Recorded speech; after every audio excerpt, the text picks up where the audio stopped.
Hello everyone, I'm here to share the key findings from our simulation project on complex six-way intersection. Our goal was to find out what really causes traffic congestion and what can be done to fix it.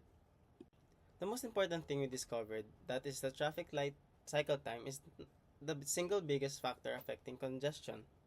When our light cycle was short, just 10 seconds, the average wait time for car was very low, less than 7 seconds. But when we made that cycle longer up to 30 seconds, the wait time more than doubled to over 19 seconds. This shows a very direct relationship.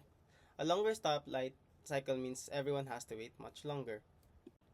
We also uncovered some other interesting insights. First, we were surprised to find that the speed of the cars themselves had not real impact on the average wait time. It didn't matter if our cars were slow or fast. Their wait time at a stoplight was the same. That tells us that this kind of intersection, the real problem isn't speed, it's waiting. Second, we confirmed that pedestrian and cars changing lanes to add to delays. While they don't cause as much problem as bad light cycle, they are still significant source of frustration and slow traffic down. When we put all the pieces together, we found clear example of the best and worst case scenarios for traffic. The best traffic flow always happens when we had a 10-second traffic light cycle.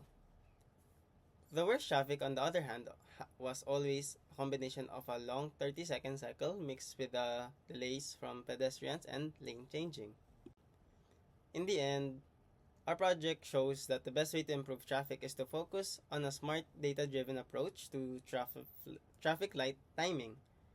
Optimizing these signals with shorter and more efficient cycles will make the biggest difference. Our simulation provides a clear recommendation and a solid starting point for creating less congested, more efficient urban traffic. Thank you.